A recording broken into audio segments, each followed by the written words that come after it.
കേരള സർക്കാരിൻ്റെ വനിതാ ശിശുവികസന സുരക്ഷാ പദ്ധതികൾ. അങ്കണവാടി കുട്ടികൾക്ക് ആഴ്ചയിൽ 2 ദിവസം വീതം പാലും മുട്ടയും നൽകി ആരോഗ്യം മെച്ചപ്പെടുത്തുന്ന പദ്ധതി പോഷകബാല്യം. അങ്കണവാടി കുട്ടികൾക്ക് ആഴ്ചയിൽ 2 ദിവസം വീതം പാലും മുട്ടയും നൽകി ആരോഗ്യം മെച്ചപ്പെടുത്തുന്ന പദ്ധതിയാണ് പോഷകബാല്യം. അവിവാഹിതരായ അമ്മമാരുടെയും അവരുടെ കുട്ടികളുടെയും പുനരധിവാസം ലക്ഷ്യമിടുന്നതും കൂടാതെ സാമ്പത്തികമായി പിന്നോക്കം നിൽക്കുന്ന വിധവകൾക്കും വിവാഹമോചിതർക്കും പുനർവിവാഹത്തിനും സാമ്പത്തിക സഹായം നൽകുന്ന പദ്ധതി സ്നേഹസ്പർശം.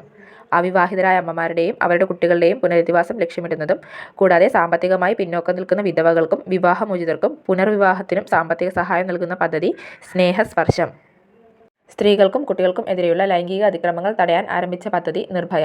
സ്ത്രീകൾക്കും കുട്ടികൾക്കും എതിരെയുള്ള ലൈംഗിക അതിക്രമങ്ങൾ തടയാൻ ആരംഭിച്ച പദ്ധതിയാണ് നിർഭയ. അത് ആരംഭിച്ചത് 2014 ഫെബ്രുവരി 7.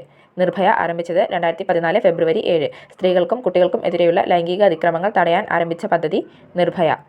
വിധവകൾ, വിവാഹമോചിതർ, ഉപേക്ഷിക്കപ്പെട്ടവർ, 30 വയസ്സിന് മുകളിലുള്ള അവിവാഹിതരായ സ്ത്രീകൾ, ശാരീരിക വെല്ലുവിളികൾ നേരിടുന്നവർ എന്നിവർക്കായി സ്വയം തൊഴിൽ കണ്ടെത്താൻ സഹായം നൽകുന്ന പദ്ധതി ശരണ്യ. വിധവകൾ, വിവാഹമോചിതർ, ഉപേക്ഷിക്കപ്പെട്ടവർ, 30 വയസ്സിന് മുകളിലുള്ള അവിവാഹിതരായ സ്ത്രീകൾ, ശാരീരിക വെല്ലുവിളികൾ നേരിടുന്നവർ എന്നിവർക്ക് സ്വയം തൊഴിൽ കണ്ടെത്താൻ സഹായം നൽകുന്ന പദ്ധതിയാണ് ശരണ്യ. സ്ത്രീകൾക്ക് സുരക്ഷിതമായി യാത്ര ചെയ്യാൻ ജെൻഡർ പാർക്ക് വഴി നടപ്പിലാക്കിയ ടാക്സി സർവീസാണ് ഷീ ടാക്സി. സ്ത്രീകൾക്ക് സുരക്ഷിതമായി യാത്ര ചെയ്യാൻ ജെൻഡർ പാർക്ക് വഴി നടപ്പിലാക്കിയ ടാക്സി സർവീസ് ഷീ ടാക്സി. അതിൻ്റെ അംബാസഡർ മഞ്ജു വാര്യരാണ്. ഷീ ടാക്സി ആരംഭിച്ചത് 2013 നവംബർ 19. 2013 നവംബർ 19 ഷീ ടാക്സി ആരംഭിച്ചത്. അംബാസഡർ മഞ്ജു വാര്യർ. സ്ത്രീകൾക്ക് സുരക്ഷിതമായി യാത്ര ചെയ്യാൻ ജെൻഡർ പാർക്ക് വഴി നടപ്പിലാക്കിയ ടാക്സി സർവീസാണ് ഷീ ടാക്സി. ലൈംഗിക ആക്രമണം, ആസിഡ് ആക്രമണം തുടങ്ങിയ ക്രൂരമായ അതിക്രമങ്ങൾക്ക് ഇരയാകുന്നവർക്ക് അടിയന്തര ധനസഹായം നൽകുന്ന പദ്ധതി ആശ്വാസനിധി.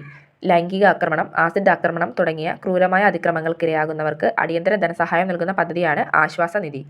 സ്ത്രീകൾക്കും കുട്ടികൾക്കും എതിരെയുള്ള അതിക്രമങ്ങൾ തടയാനും അവർക്ക് സംരക്ഷണം നൽകാനുമുള്ള പദ്ധതി തൂവൽ സ്പർശം. സ്ത്രീകൾക്കും കുട്ടികൾക്കും എതിരെയുള്ള അതിക്രമങ്ങൾ തടയാനും അവർക്ക് സംരക്ഷണം നൽകാനുമുള്ള പദ്ധതിയാണ് തൂവൽ സ്പർശം. ദരിദ്രരായ കുടുംബങ്ങളിലെ പെൺകുട്ടികളുടെ വിവാഹത്തിന് സാമ്പത്തിക സഹായം നൽകുന്ന പദ്ധതി പ്രത്യാശ. ദരിദ്രരായ കുടുംബങ്ങളിലെ പെൺകുട്ടികളുടെ വിവാഹത്തിന് സാമ്പത്തിക സഹായം നൽകുന്ന പദ്ധതിയാണ് പ്രത്യാശ. പെൺകുട്ടികൾക്ക് സ്വയം പ്രതിരോധത്തിനായി ആയോധന കലകളിൽ പരിശീലനം നൽകുന്ന പദ്ധതി കരുത്ത്. പെൺകുട്ടികൾക്ക് സ്വയം പ്രതിരോധത്തിനായി ആയോധന കലകളിൽ പരിശീലനം നൽകുന്ന പദ്ധതിയാണ് കരുത്ത്. ഇന്റർനെറ്റിൽ കുട്ടികളുടെ അശ്ലീല ദൃശ്യങ്ങൾ തിരയുന്നവരെയും പ്രചരിപ്പിക്കുന്നവരെയും കണ്ടെത്താൻ കേരള പോലീസ് നടത്തുന്ന പരിശോധന ഓപ്പറേഷൻ പി ഹണ്ട്. ഇന്റർനെറ്റിൽ കുട്ടികളുടെ അശ്ലീല ദൃശ്യങ്ങൾ തിരയുന്നവരെയും പ്രചരിപ്പിക്കുന്നവരെയും കണ്ടെത്താൻ കേരള പോലീസ് നടത്തുന്ന പരിശോധന ഓപ്പറേഷൻ പി ഹണ്ട്.